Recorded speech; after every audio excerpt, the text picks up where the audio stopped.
So Stuart, thank you for coming on the podcast today. Wanted to sit down and have a bit of an informal chat about AWE. Obviously it's your 90th year.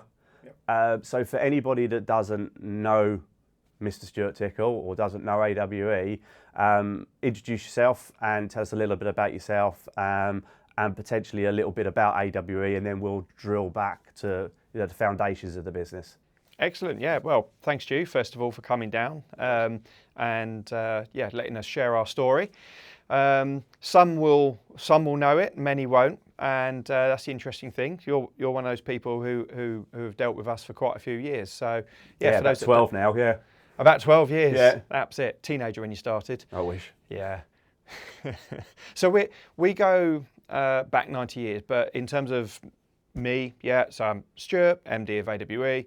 And what AWE 90 is about is explaining what our roots were, what our foundations are. So for myself, that involved growing up in a family. So I'm fourth generation family business owner. And the great thing that we're drawing out of AWE 90 is what the different generations have done over the years, because we've all made our different marks. But for me, it was just, the family business was a factory in Thornton Heath. It wasn't what we do now. It was nothing to do with what we do. So my introduction in terms of work was actually Saturday boy in my dad's shop. I saw the picture. If you go to AWE's website, there's you've put a nice little story on there. And it was seeing the picture of you as a Saturday boy on your first day or whatever like that. And obviously knowing you for so many years, it was like, it's great to see that picture. And to see, the bloodline, that the fact of all the way back then. So when was that? What sort of year was that? Well, that would have been in the 90s. I was still at school when I started. So I was part-time, literally Saturday boy. So it was, there's a picture of the shop up there, the old Pioneer logo with the tuning fork in the ohm sign and all of that, an old Cortina outside. It wasn't mine. Yeah. That was, there was a factory next door, and we can go delve back before that. But me growing up was, Dad worked, it was called The Works. It was a small coil winding business in Thornton Heath. Say small, we had about 25 people, but on a production line, making transformers, wound components and so on. And Dad had started this business on the side, which ultimately resulted in there being a hi-fi shop. And I'll explain more about the detail later.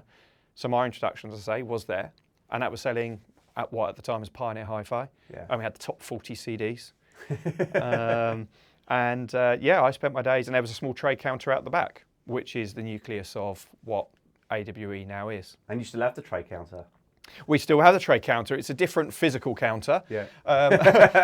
It's not 90 years old. It's not.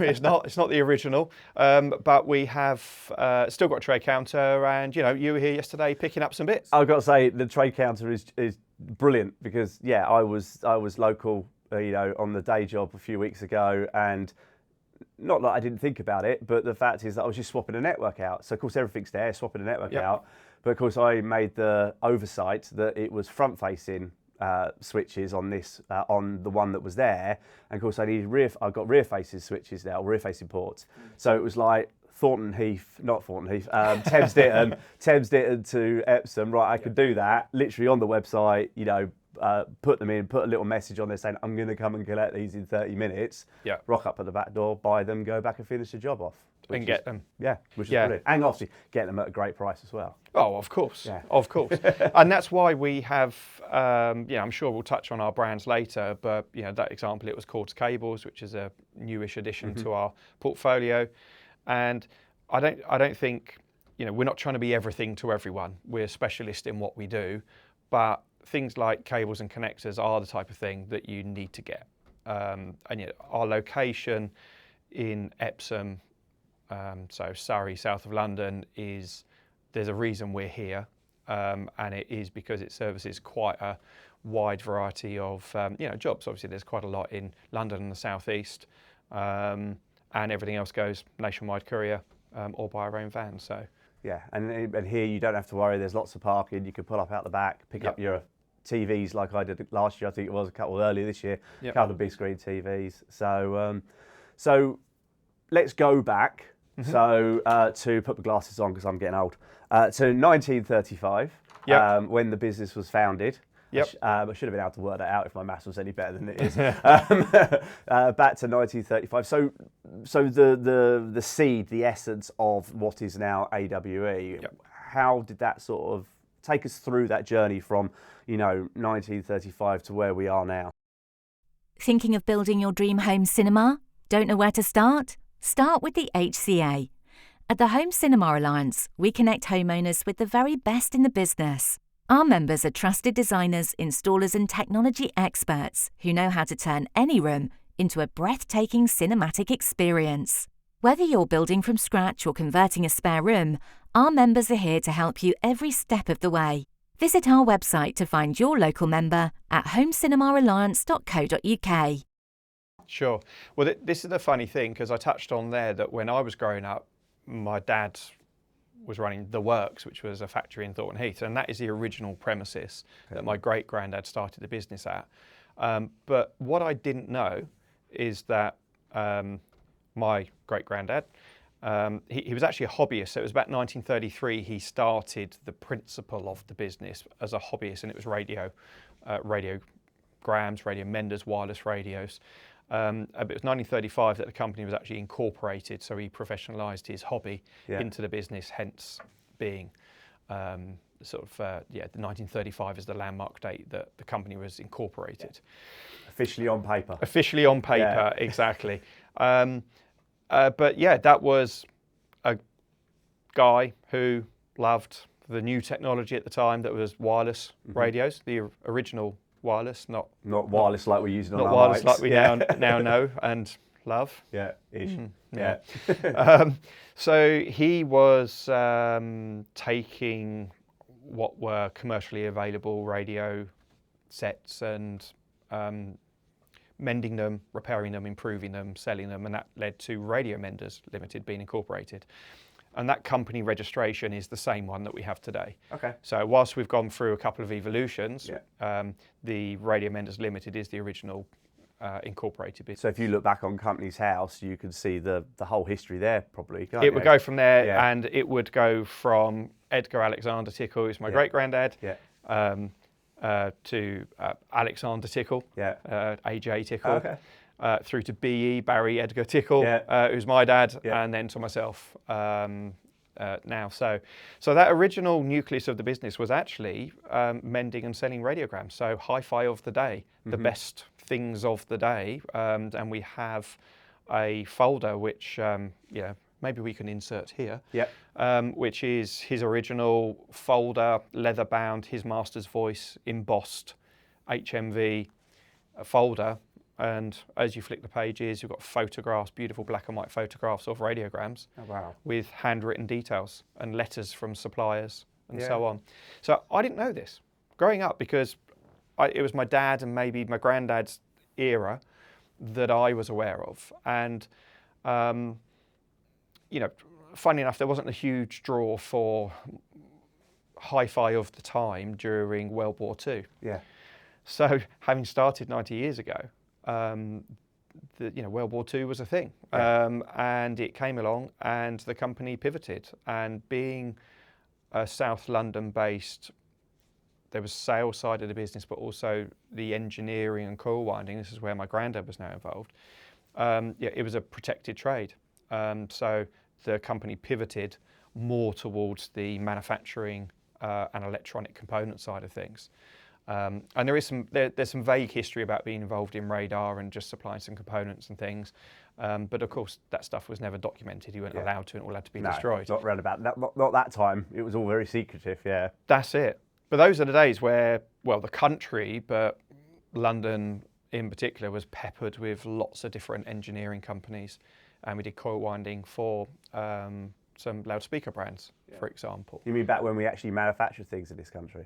Back when we manufactured things in the country, which, I could... We still do. Well, we've taken you to the Bowers Wilkins factory in Worthing, so we still do, but we generally manufacture expensive things because of the price of doing business, for the cost of doing business in the UK. We tend to manufacture really specialist things. So the company moved, it was then Electro Wines Limited, which reflected the coil winding side of things. So it's wines with a D rather than the drinking type. I'm sure a bit of the drinking probably happened as well. In fact, I remember my grandfather well, and there was a few bottles of red involved. Especially after rationing ended and all that sort of war stuff, it would have been... Exactly, just one small glass a day, with dinner. For health reasons. Blood thinning. So it was a time when small businesses were thriving, and the generation changed, and my father evolved the business to newer technologies of the same thing, but within Electro Wines we were doing aircraft ground lighting transformers, so BAA and MOD, every runway light at Gatwick and Heathrow had one of our transformers buried in the ground next to it, believe it or not. And there was some BAA, some MOD airfields as well. So we were the approved supplier for all of those. So that's an example of probably a 20-year period where that's what my dad did, and that's what I knew growing up. It was manufacturing transformers, wound components, and they used to be baked in ovens. So literally dipped in varnish, baked in ovens overnight. So I just remember Dad working hard, popping off to the factory to empty the ovens and put the next batch in over the weekend, so that when the staff came back in on the Monday, they could dip them in resin and do the other bits that were needed. It's funny, isn't it? Because that sort of story you have there is completely the same with me. Because my dad was a manager for Singer sewing machines, and then he had the opportunity to start up his own business with, I think it was his area manager. They had a shop in Hayes, shop in Brighton. But it's the same. I can remember being at school, coming home from school, overhearing the conversations from mum and dad, and then, because the shop wasn't open on the Sunday, if Dad needed to do something or catch up with something or paint the front of the shop because he owned a building, he would go off at the weekend. That's what you did, because it was your business. It was the bread and butter that fed us kids. Absolutely, and the interesting thing is it's been a real privilege going through the AWE 90 process and hearing staff talk about their thoughts of AWE in the business, and that sort of ethos of that's the work ethic side of it, but also that family ethos of making sure everyone's happy, for example, as best as you can within the business environment, and that type of thing is what's basically passed through the generations. 'Cause it's been demonstrated to me from my parents and previous to that. Well, I think you can still see it jumping forward to today. It's like, for a second, you can still see that. I mean, a lot of the people that are still in the building today, obviously people come and go, but they're still the same faces that were here, slightly older, but the same faces that were here. Same faces, a bit wrinklier. Yeah. When I started dealing with you guys, sort of whatever it was 10 plus years ago.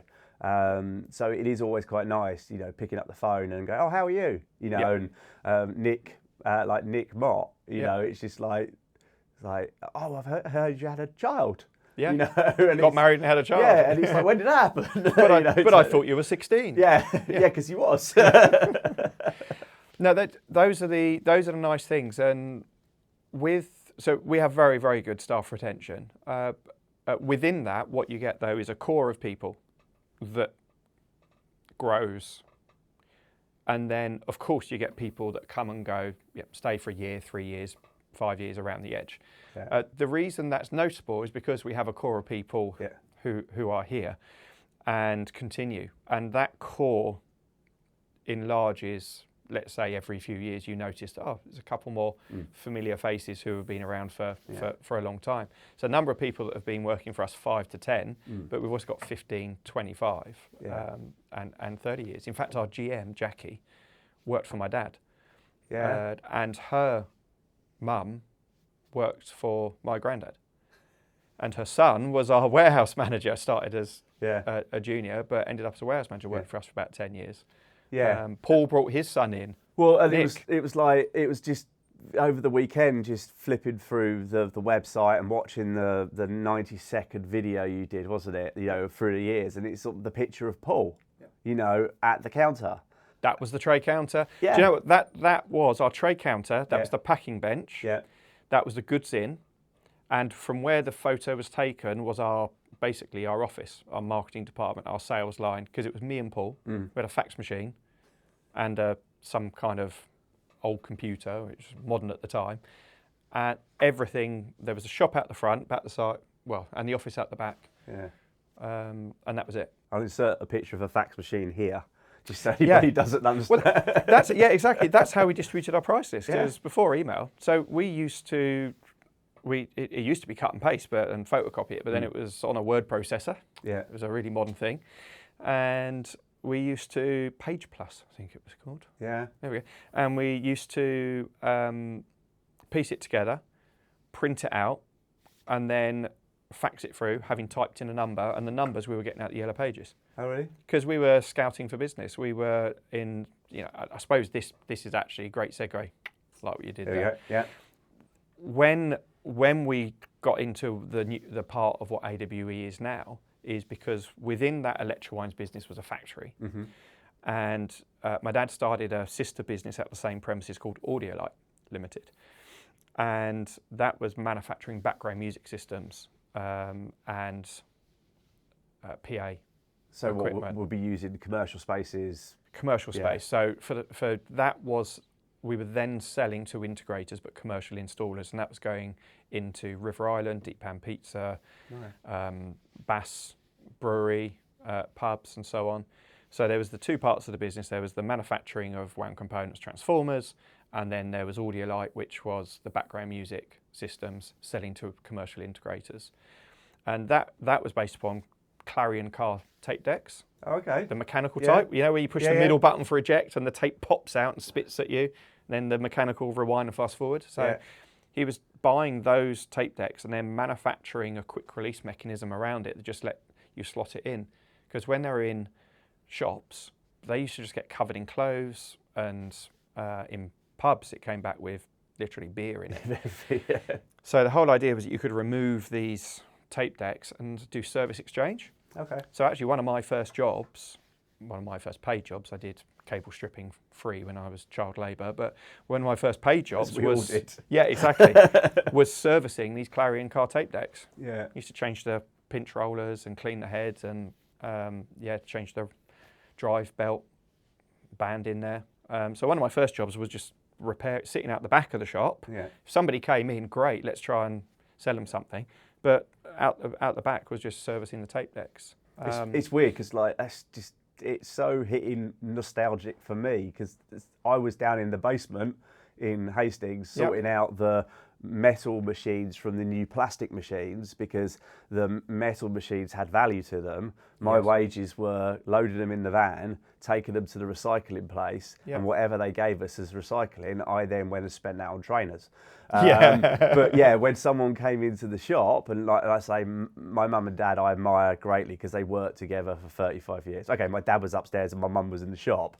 But like, if mum had said, "Oh, I've just got to nip out and get a pint of milk, can you just look after the shop?" Someone would walk in. And it was just, "Oh, hi, how are you?" You deal with it. You know, and you just deal with it, and then mum would walk in, or if it got a bit complicated, you'd call dad down from repairing upstairs. "Oh, they want to buy a sewing machine, can you come and have a look?" Yeah.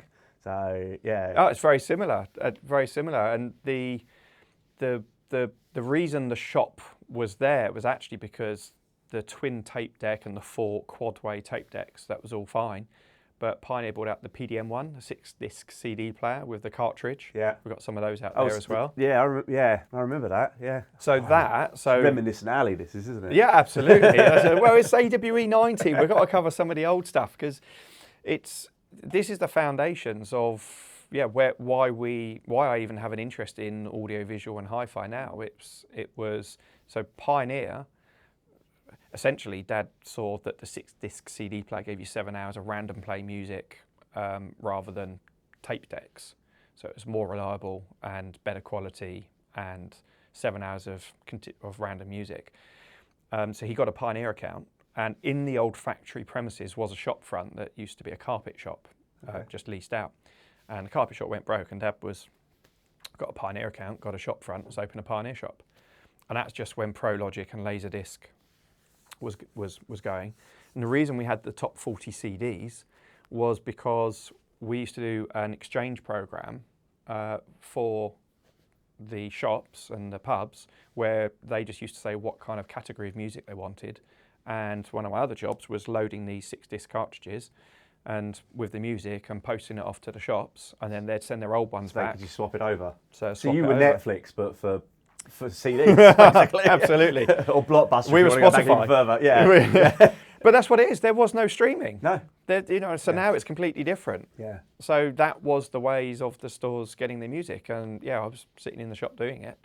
So for those of you that were shopping in River Island in the probably 2000s at that point, and drinking in pubs, that music would probably pre-loaded. I could have loaded those cartridges and sent it off. And if you got any skips in it, was your sticky fingerprints on the back of the CD that was making the laser not read it. You'd be amazed what came back in the CD players and the cartridges. Especially in pubs, because obviously smoking was allowed in those days. Smoking, the equipment used to come back, and at the clothes shops it was full of the fluff that comes off clothing. Yeah. So because these things were just shoved in shelves, it's not like now, even with the safety of equipment, they just used to be shoved in a storeroom and they get stuff piled over them. Yeah. And in the pubs, they were. Do you remember going into pubs and there was literally a bit of? There was usually a stack of a couple of bits of equipment in a corner. In the corner that someone could quickly do this to if they needed to. Yeah, that's it. Yeah. And like some dodgy cabling, Yeah. like stapled or up around the edges. Times have changed. Oh yeah. It's not all for the better, but in terms of installation capability. We don't have pubs now, really. Yeah, we have eating establishments that sell beer. Yeah. Okay, so obviously, what sort of time period was that? That was. So, well, I would have been employed in the 90s. Okay. So probably 30 years ago. Yeah. Yeah, over that, because I was at school, and then really so that's about when Paul joined. Yeah. As well during that period. So it was still when we were a shop with a tray counter, and Paul Mott, now sales director, joined as well. Yeah. So whilst the company had previous generations before, I think the thing that's made a difference and why we're still here is we have built on what's before, but what happened next is, if you like, I can say, well, that was my contribution to the sort of family business, which enabled Dad to retire and us to move premises. But I think what's interesting, I remember even going back to things like Sandown Park or Cedia exhibitions, and even now we get it. It's okay for you. You're one of the big ones, aren't you? And sometimes we're positioned as like this huge kind of corporate entity. Alongside, some of the multinational businesses that are on there, and it's like, no, actually, we're here through graft, and we've built to this point from scratch in terms of audiovisual distribution. Yeah, it was, like I say, faxing price lists to numbers at the Yellow Pages. Well, it's good. So, like looking at the website, you've got in 1990, Stuart D. Tickle started working at the business as a Saturday boy, and you've got the picture there of the shop and the van and you. Yeah. And then obviously we then fast forward to 2002, where you've got AWE joined Cedia for the first time with the Cedia Expo in Brighton. Yeah. Was that? So when did you move? When did the move from the shop to what was round the corner? So that would have been about 2000. Yeah. So we took a decision. So I started at the time, the bigger part of the business was the manufacturing, and the shop was ticking over. It was in Thornton Heath. It wasn't a particularly wealthy or, lovely place. We got broken into more times than people started to realise who Pioneer were, and exactly. Yeah. So it was an old building with a small shop in an area that was okay, but it wasn't a wealthy area. So as a shop, it was never going to just fly. But with that plus the trade counter, it was building, and it was a decision point in the shop and between myself and sort of Dad, whereas the manufacturing was getting harder because things like the transformers were starting to come from China, from big manufacturing places that were frankly better than kind of an independent business in South London could do. So whilst the products were superb, it was just the scale and the cost. So there's only a point when you start with every business, you start to look at, okay, I want to support these people and what they do is really well, but what do we do? And then obviously buying from China, you've got to buy bulk, otherwise it's stupidly expensive if you start to use those products. That's it. And so both sides of the manufacturing was getting harder, if I can say that. It certainly plateaued, but times were moving on, and it was becoming more obvious that we'd either have to totally invest in the manufacturing side and effectively transform it, pun intended, but it's quite a good one now I think about it. That's quite good actually, Yeah, going to use that. Should I do it again? Pun intended. No. Transforming the CI industry. There you go. That's your new one, Yeah, and we transformed our business. Yeah. When I say we used to build transformers, some people automatically think of those toys. I was about to say, oh, really? That must be brilliant. No. These things got buried in the ground. So it was a conscious decision because we had the commercial distribution. The residential wasn't really there yet. It wasn't an industry in itself.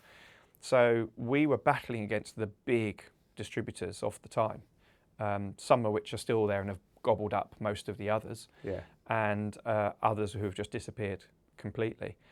But so we started seeing, because we were doing Pioneer and we had large screen TVs and then plasma TV, it was LaserDisc, ProLogic, AC3, and then eventually Dolby Digital and all these things. This was exciting stuff. This was playing CD videos and, like I say, LaserDisc. And so there was something happening, and it was the beginnings of Cedia. So Cedia in the US was now a thing, and it was when Cedia show was at Selsdon Park Hotel. And this sort of captured our imagination, and it was a time where we thought, okay, can I make this what the business is going forward? And Paul was in the business by then, and we sort of decided, right, we're going to pivot the business and focus on this, because I wasn't an engineer and I wasn't excited about running a factory. So I'm a kind of a people person, but sales and marketing and people is my thing. Engineering and electronics. I went to college and I started learning about the PNP junction on the inside of a transistor, and I was like, this isn't for me. This isn't for me. Let me hear what it does when you've built it, and I'm interested, but I'm really not interested in the engineering side, or should I say the detail board level componentry. So we pivoted and we made a 5-year plan, and it was to make distribution, and more specifically residential distribution, or distribution of audiovisual equipment into residential market, what we did as a future. And so that small part of the business became mine and Paul's focus.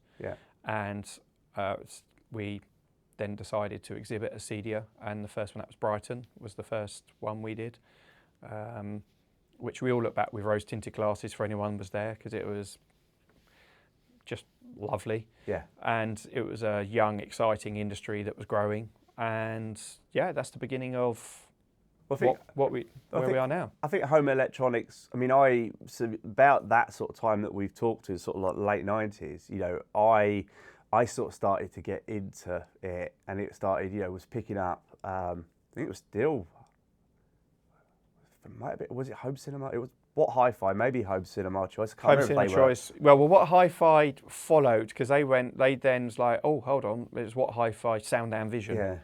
Because I can remember being, so when I got made redundant from a job in London, I went back to what I did at college, which was working for Victoria Wine. And I can remember being over I was sub-managing, so I was like that manager that went into a store when the manager went on holiday. And I can remember reading an issue of, about Blu-ray, about DVD.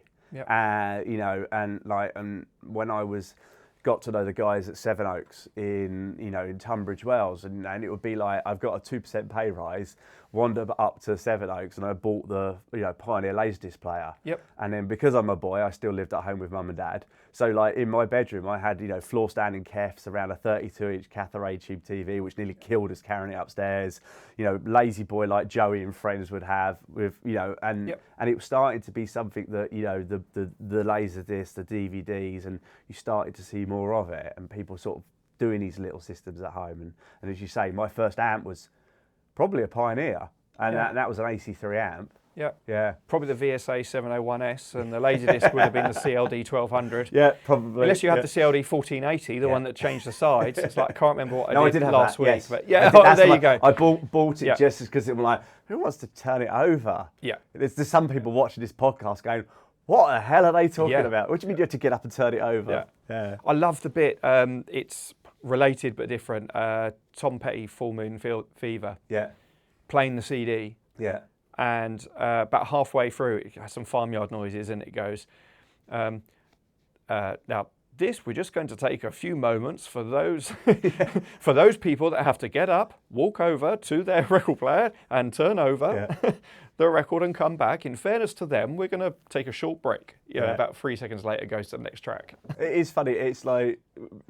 when it was a thing. Yeah, segue slightly. I remember having a conversation with a cousin. Unfortunately, she's no longer with us. And I was talking to my mum about a Queen song, because, you know, Queen, 10cc and all that I was brought up with. And I'm like, no, that was a B-side, Mum. That wasn't the A-side. And Laura, my cousin, just said, what's a B-side? Yeah. And I'm like, it's track 2. Yeah, exactly. Yeah, and it's like you used to have to turn the record over, and you would get the record would come out, and on the front side would be the one that was in the hits. Yeah. But as like a bonus, you got one on the B side, which was like, and you had to get up halfway through and turn it over. Yep. Now you just get your track and you skip around to whatever you want. What do you think about that? Because I find it much harder to listen to an album because it's too easy to press next. I get really frustrated, so I take my daughter kickboxing, ironically up in my old showroom, and she does kickboxing on a Saturday morning, and we're literally driving back from my office back to my house, which is 15-20 minutes, and she'll be on like Apple HomeKit in the car, Apple CarPlay in the car, and she'll be like, no, not that one, not that one.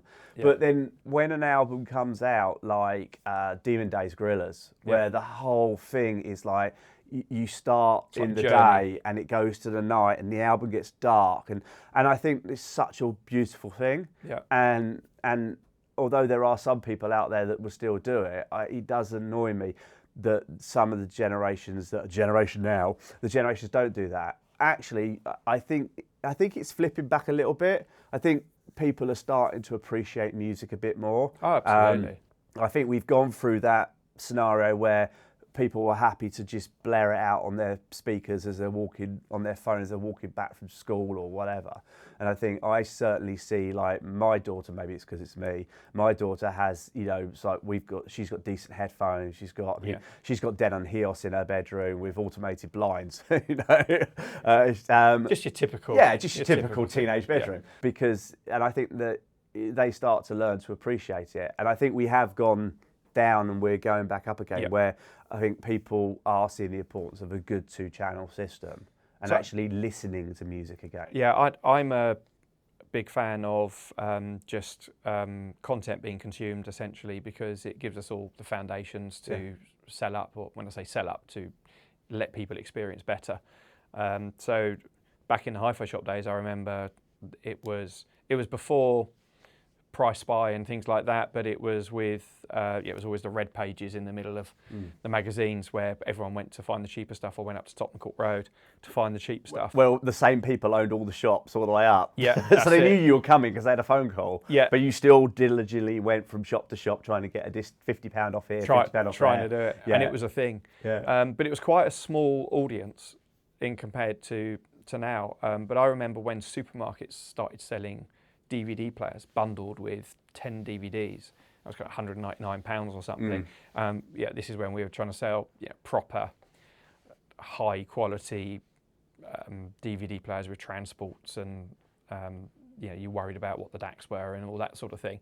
And all of a sudden, for £199, you could get 10 DVDs and a player. Yeah. And they were rubbish. Yeah. And I remember at the time, everyone was like, "Oh no, this is terrible. It's going to kill the industry." It's like, no, this just gets people going. They'll buy that.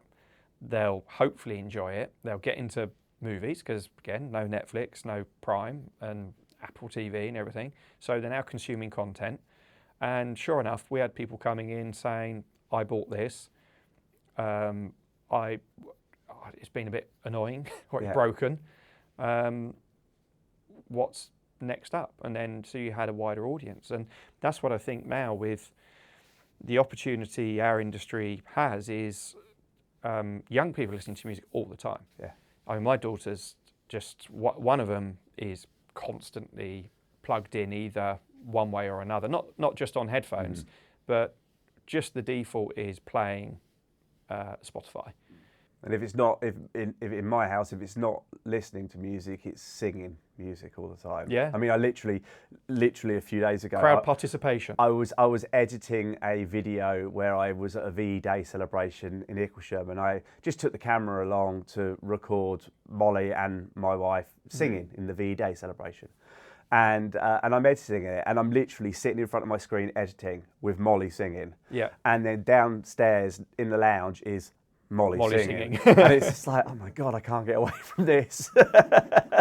But That's what noise cancelling headphones are for. yeah, I know. I was trying to listen to something on TV whilst editing at the same time, so headphones wouldn't do it. But that's lovely though, because it shows the engagement with music and movies, and these you can look back on times in your life where particular music, you can hear a track now and it will evoke an emotion from a time. And it might be a pleasant emotion, it might be a sad one, it could be various things, but there's very few things which can do that. Yeah. And I think that's an interesting thing with well, you could say art in general, but music and movies. I think with music, I mean, we touched on it, two things. We touched on it with, I think it was episode 2 of the podcast with Dan from Hidden Home Tech, about how music and scores in films just evoke emotion. And actually, you know, when you sit down in a good system, in front of a good system, I've got a client which was a previous hi-fi brand you did. We bought a set of their speakers just before, you know, the switchover. And whenever I go back to that job now, I always sit in that room to do my yearly service, and I play some stuff on the speakers. Obviously, I'm testing them. Oh, obviously. But just I'm not privileged to be able to afford those because it was circa £40,000 setup, and just the what you hear. And I think, you know, it's a bit like, we're not fans, but we're not fans of like Dolby Vision on the soundbar and Dolby Vision in headphones and immersive in headphones. But as you say, it makes people aware of it, and then they go, well, hold on a second, is there anything better to do? And that's when you get talking to them about, you know, proper audio or proper immersive audio for cinemas and bits and pieces like that. So I suppose if we look at AWE, look at moving around the corner. I mean, I can remember going in there. And actually, it was quite funny because it was only when I looked at the dates, you weren't there for that long when I first started to know you. Yeah.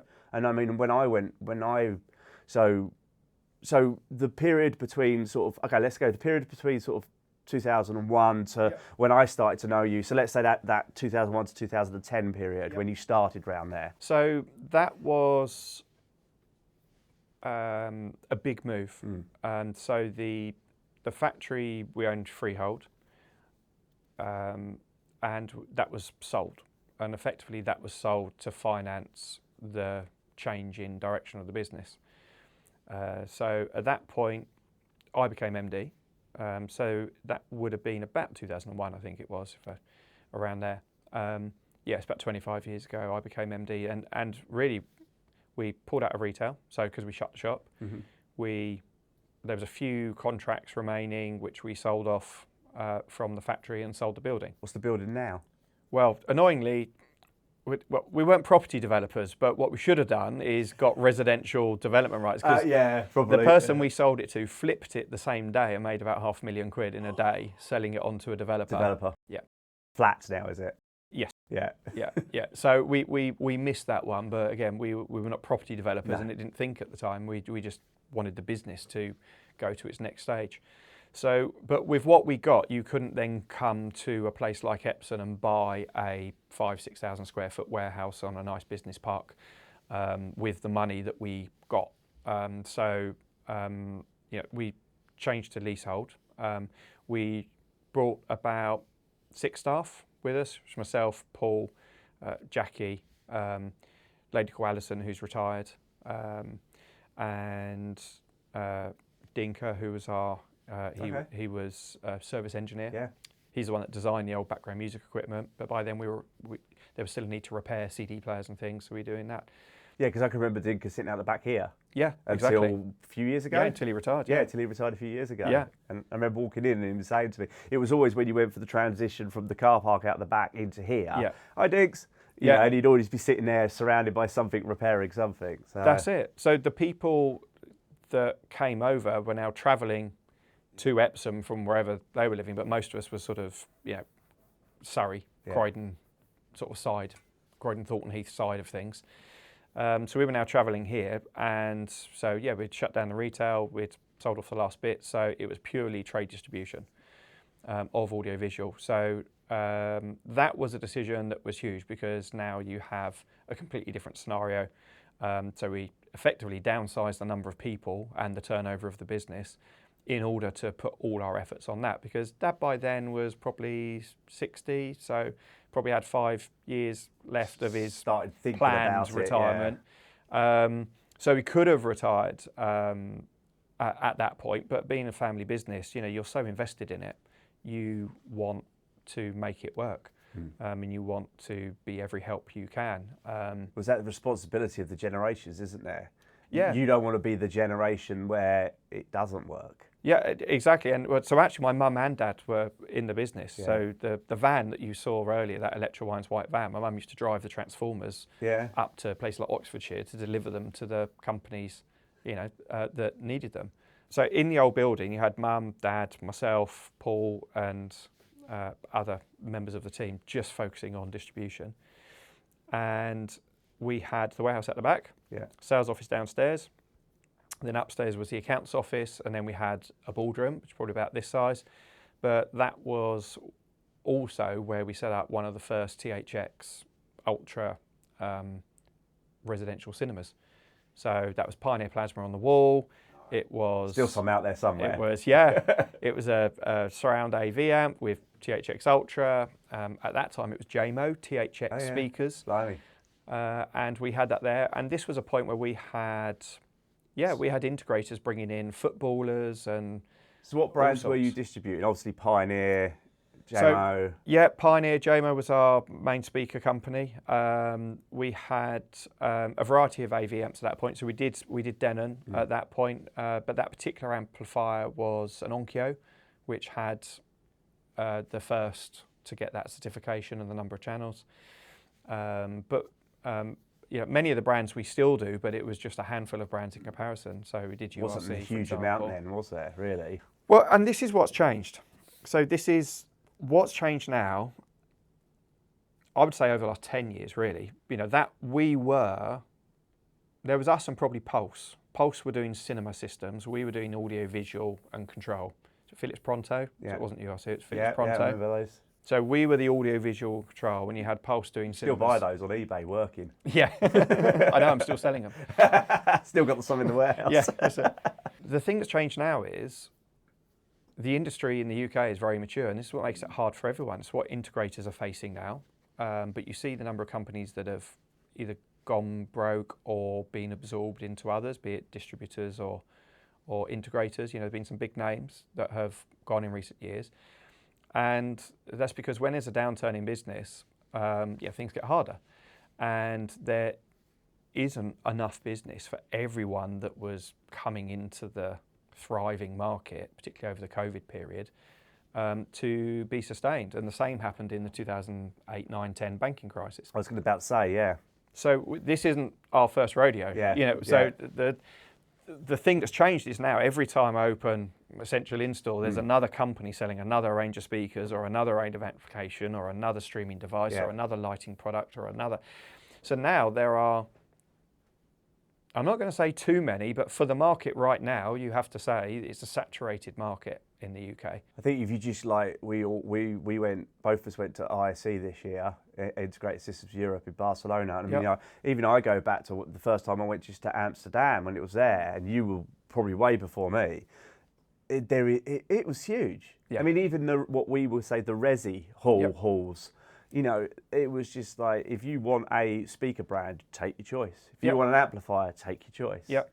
There is just there's a lot of, maybe not confusion, but there's a lot of brands out there all vying for that same space. Yeah, and I think both, you know, I think it's a harder, it's a different job to what it was. When we were starting out, the market wasn't the size it was, so we were helping create the market, working, you know, alongside CEDIA and others to bring integrators into the residential side.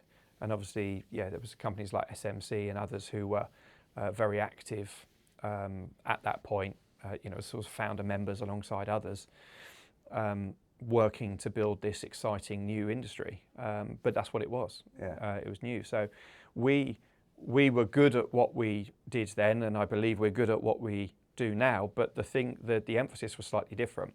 Before, it was trying to find people that might want to buy something that you're selling. I suppose it's the same. The difference is now there's 1,000,001 people you can buy from. It's more people, but more, as you say, more people, but more products. Bigger industry, Yeah. but yeah, more.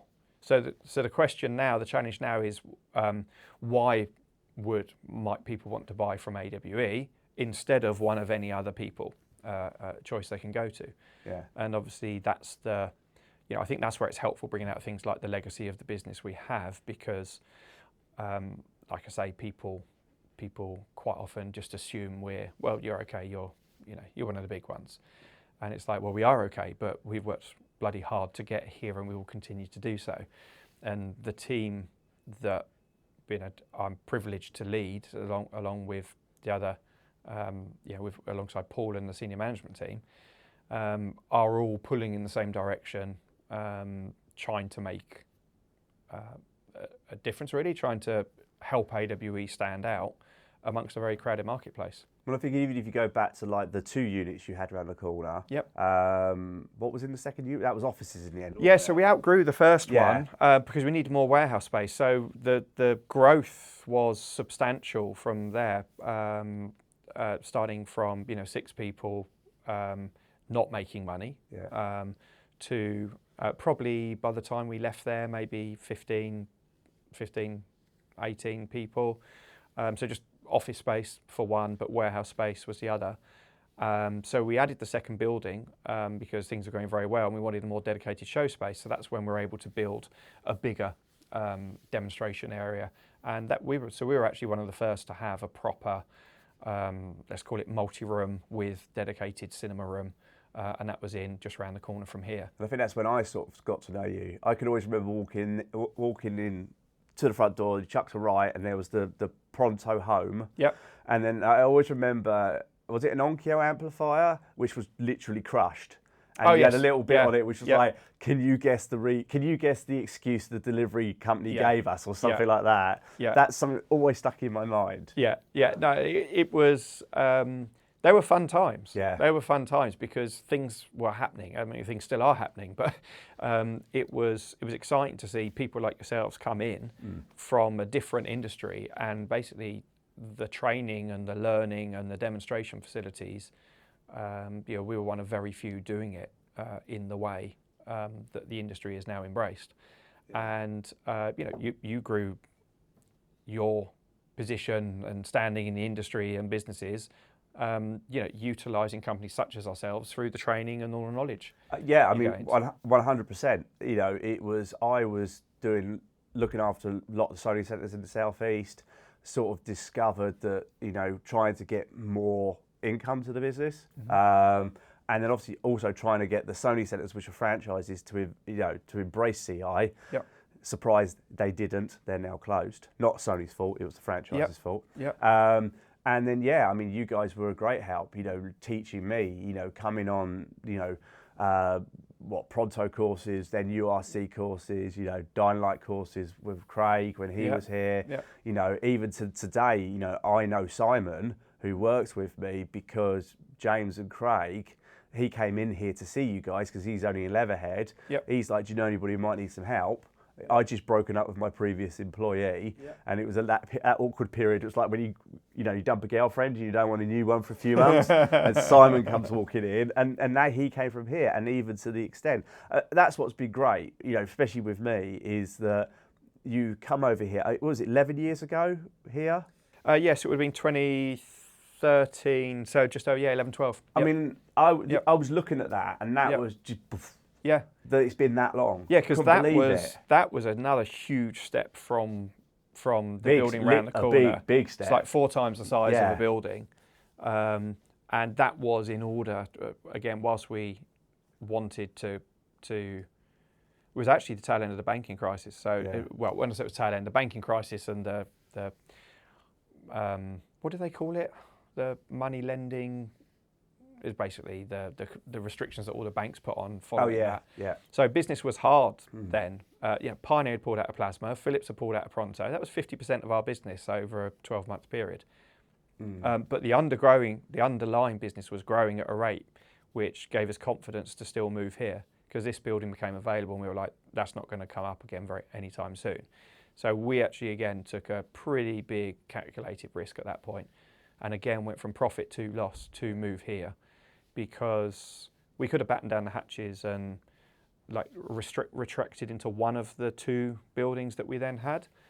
But it was probably one of the final parts that my dad was involved in as well, even though he'd kind of stepped back by then. It was, okay, no, this is like sets us up for the future.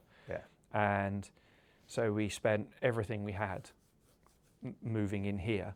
And you'll probably remember things like the show apartment. We didn't have all these rooms and cinemas. We just had the show apartment. Just the show apartment. And then the first cinema was opened. Added later. Yeah. But the show apartment was pretty much a plastered white room with a 85-inch TV in the corner and a few posters almost, because we had no money at all.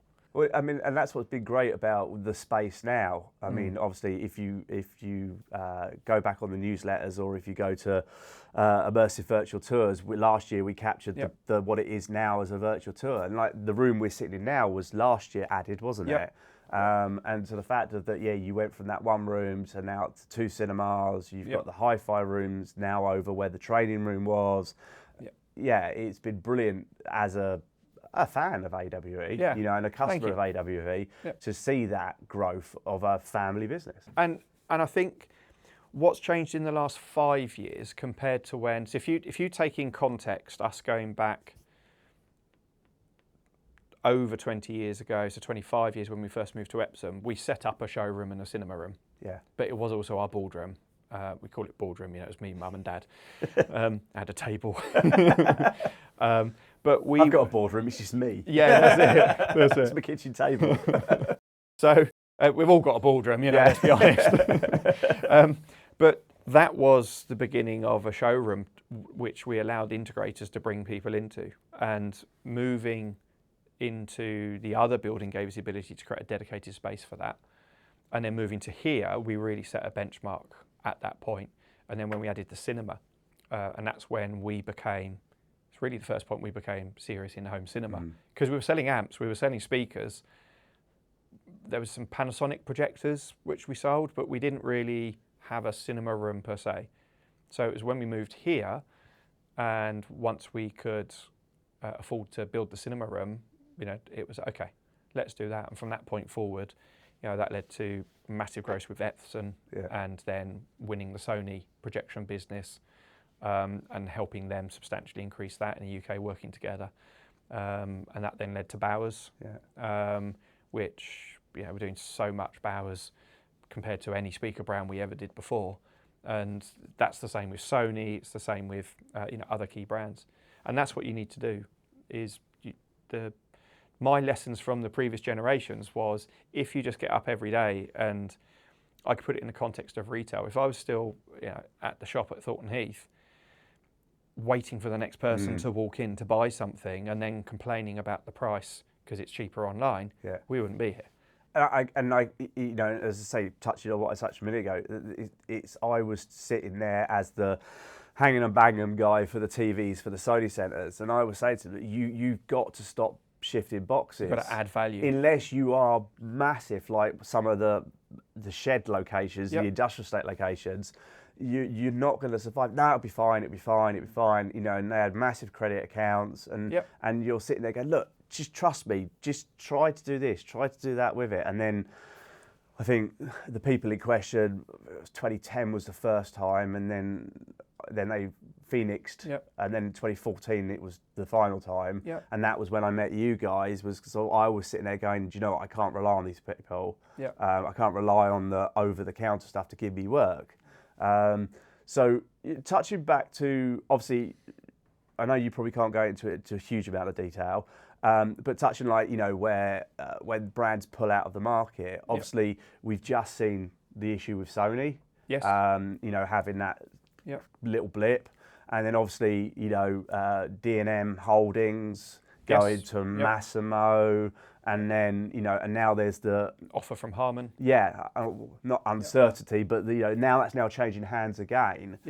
How does that affect the business? Do you sit there and see the headlines like we do, or have the advance warning of it, and then sit there and go, okay, are we battening down the hatches? Or because from this side, it's I see the headlines and go, oh shit, I can't get Sony projectors for 2 months. You're sitting this side going, okay, I know we've got Epsom, but you have good days in the office and bad days in the office, and you know, the thing that happened. Well, let's separate them into two things. If we go back to the earlier ones where Pioneer pulled out of plasma, you know, that was our biggest brand. That was probably 25% of our business at the time. But there was the opportunity. I'm not going to say we had notice, but writing was maybe on the wall, and we had other brands that you could sell to. Things like Pronto, we had just launched. You were probably there. We just previewed new products to 150 integrators who came down. We were showing IP integration on a control solution before anyone else. And then Philips, can it? Like, what are you doing?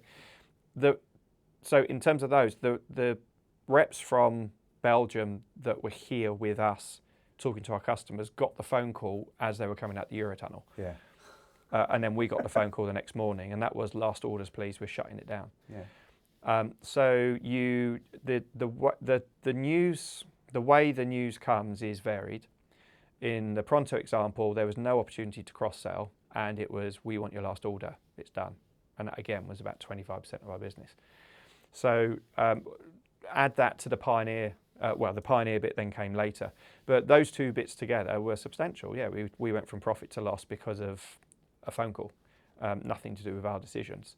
And you probably can't help but sit there and go, okay, what do we do? Well, so it's been very good learnings. That's where probably at that time I could still draw upon, say, mum and dad's experience of before, because there had been recessions previously, you know, and that was all off the back of the banking crisis and the recession.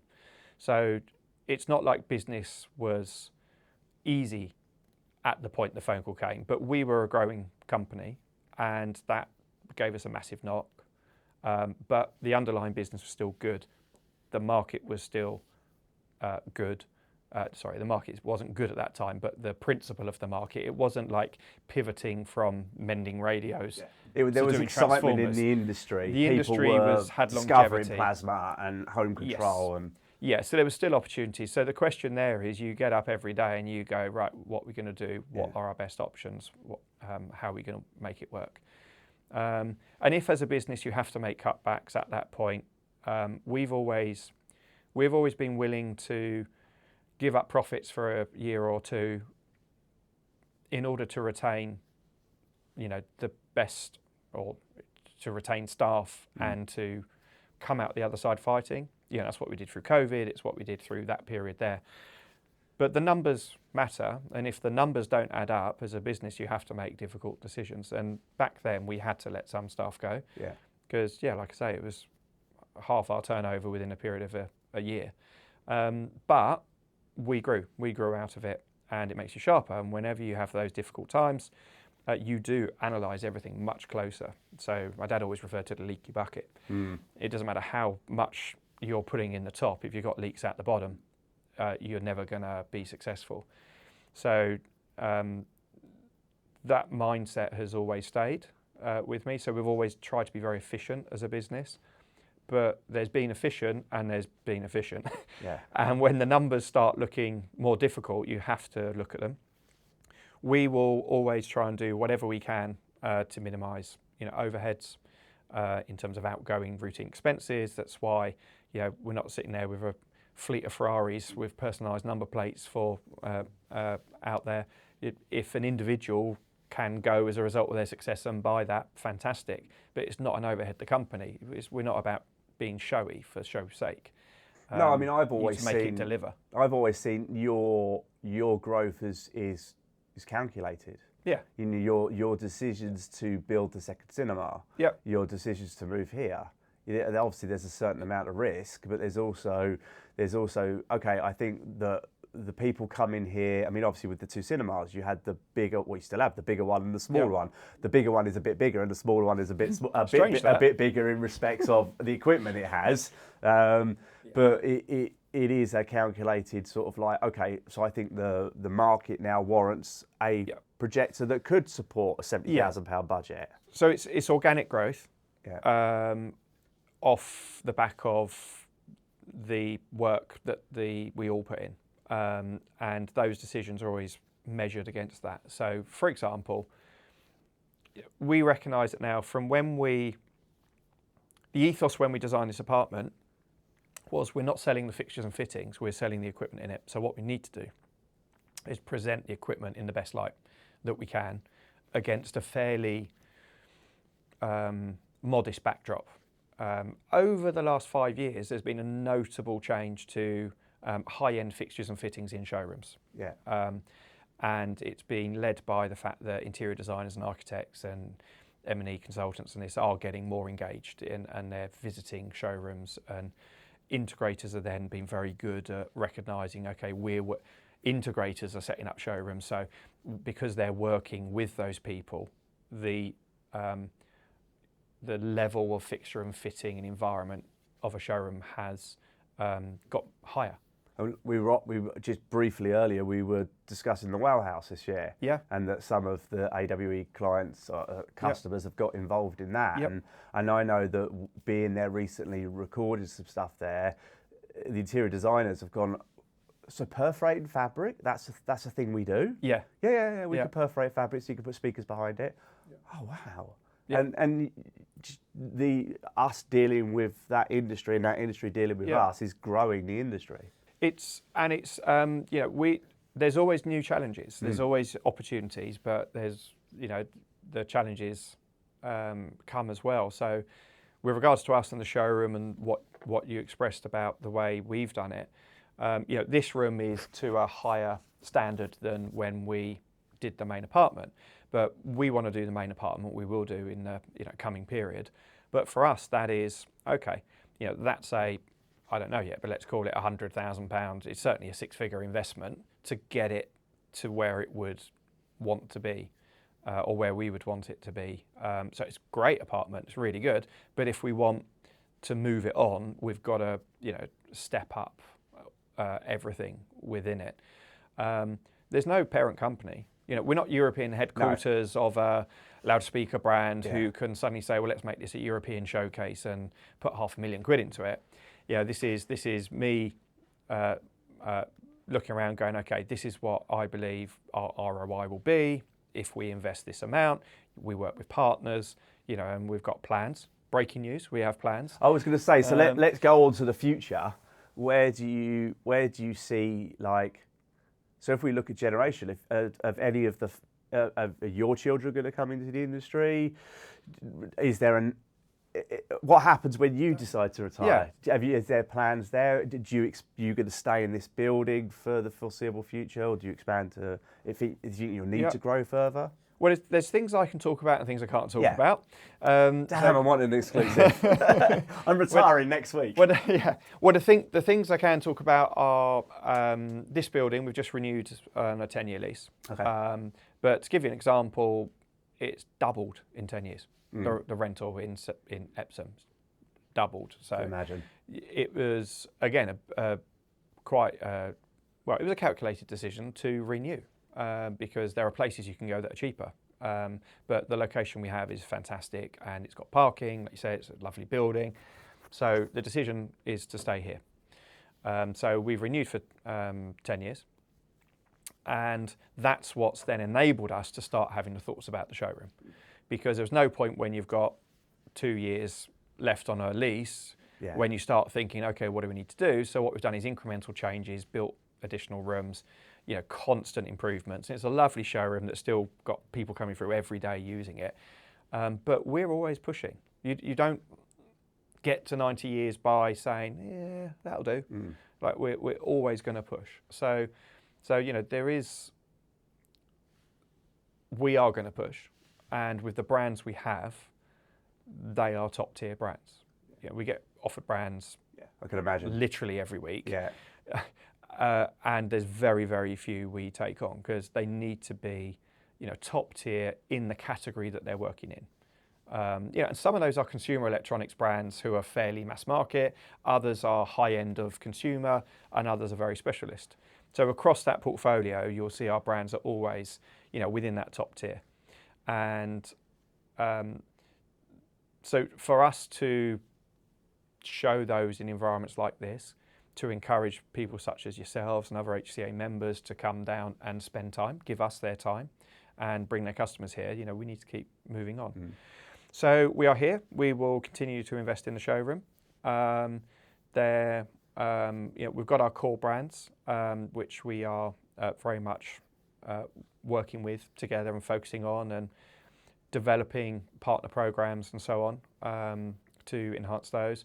And there will be some new brands, over the coming 12 months, which we'll be able to share at the right time. Yeah.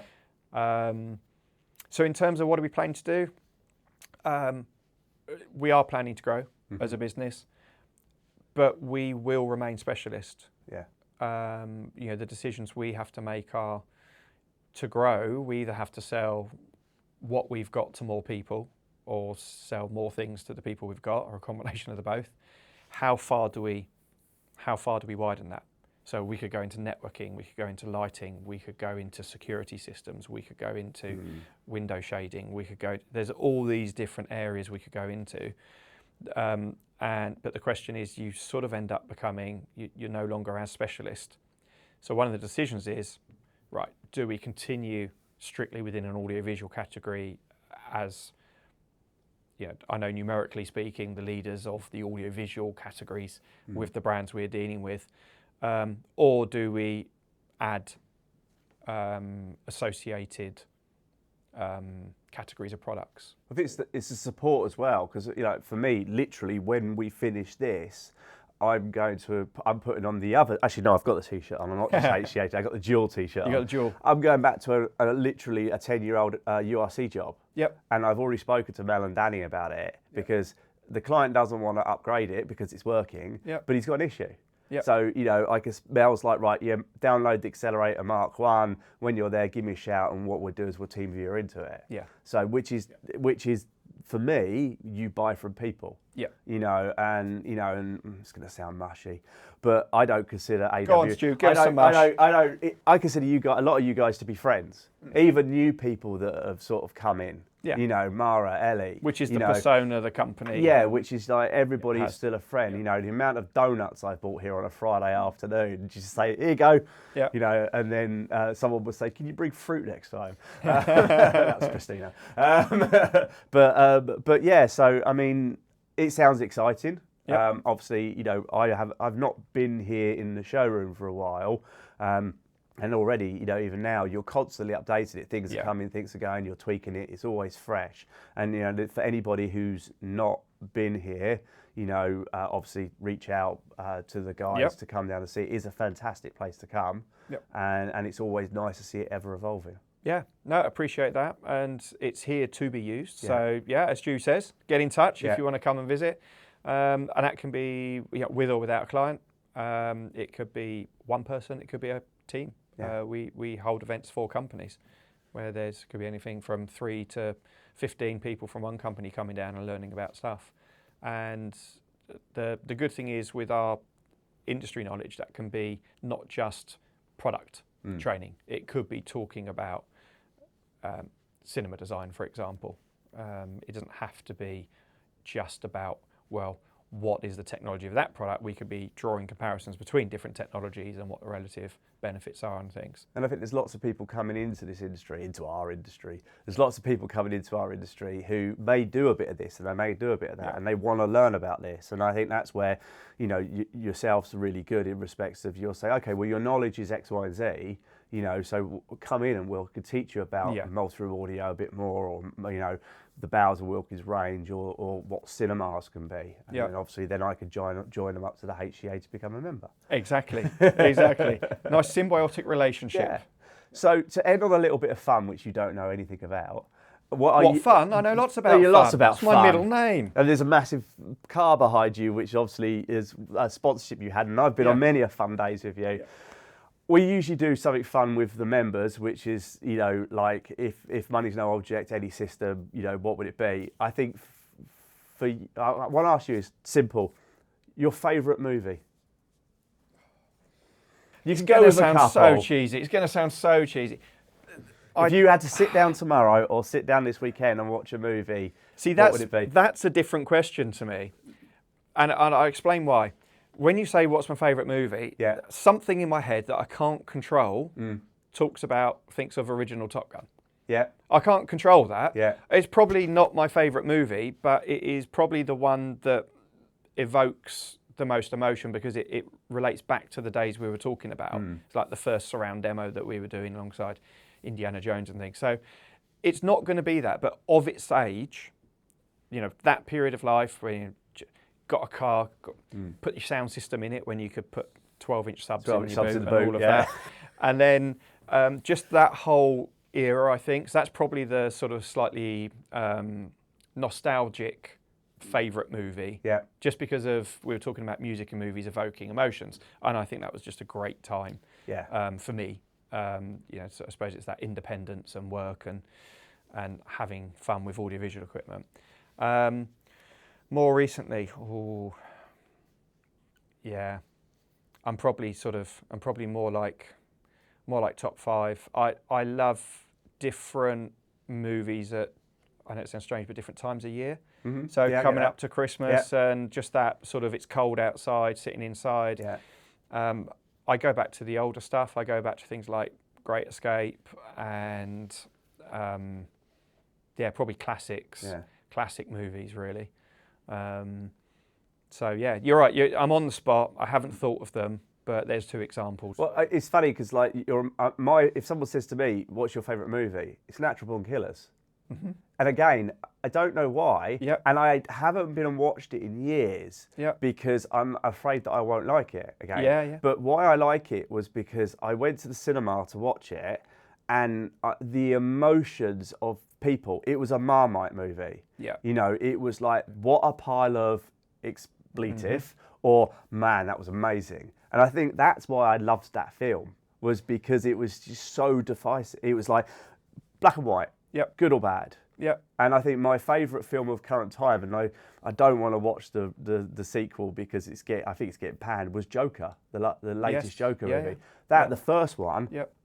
Oh my God, that I even put out on social. I think this is now my favourite film of all time, and I won't watch the new one because on Sky it's got like 1.5 stars out of 5, and I've not watched it yet. But that's the tricky thing. So you've got there's movies that weren't good but become classics like Blues Brothers and things like that. So again, there's sort of points in life which you can say, I remember at that point I was doing this, or that was my first trip abroad and I listened to that album, that type of thing. Versus what's a great movie now. So when you watch back the old movies, because they were on tube TVs or smaller TVs with a certain level of audio, you can't necessarily watch them now and get the same experience you had at the time because it just looks and sounds old. Yeah. So I saw F1 the movie at the weekend, and at IMAX cinema, and that was great. But I was kind of split on it because I'm such an F1 fan. There's part of me saying, just enjoy the movie, it's Hollywood, okay? And there was the other bit which is just the cinematic nature, or what they've done with the soundtrack and the filming is superb, and to bring that to a mass audience, I think, is really exciting.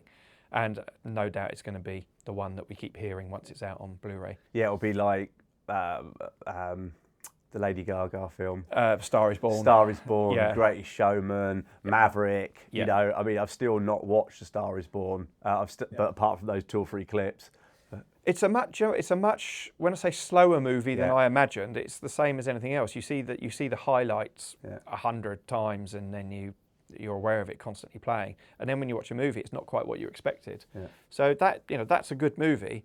But once you've seen the highlights, the bits in the middle are kind of like not quite so engaging, perhaps. Awesome. Well, anything else you want to touch on? I think we covered a lot. Yeah, I think we covered a lot. No, just to say thanks again for joining us. Help us spread the AWE 90 message. Yeah. And if anyone's got this far, thank you as well. And I was thinking, I hope we can get 20 minutes out of this. I have no idea how this is. I don't know how you're going to edit this down, but I won't. I like long form. Yeah. I'm going to Wales tomorrow, and I've already got the podcast lined up that I want to listen to. And I think there's a lot of people that will listen to this. I was chatting to Rob from Maven recently, and he's like, I've been on site the last few weeks. I've listened to both your podcasts because they're great. I could just put the headphones in, work away, and just listen. Nice. And hopefully, what we're doing with the podcast can communicate to the installers what AWE is and what our industry obviously is, but also to the end consumer, saying that behind the brands there are the distributors and there are these family companies that support the installers that fundamentally support the end client and the systems that they have. So you can just flag this one for long journeys. Yeah, for long journeys. Yeah. Warning: it's you need to be travelling to a CEDIA Tech Summit or something like that. This is Stuart talking, so they should probably figure that out if they know either of us. And all I can say is just bookmark this one, and we'll come back in 10 years for the 100th year. Absolutely. Yeah, and make it happen. The massive plans. I would say you could take us on a trip down to your speaker manufacturer, but they're literally like down near where you live. Yeah, down the road. Yeah. Awesome, Stuart. Thank you very much for your time. Cheers, buddy. Cheers, buddy. Thank you. Cheers. See you.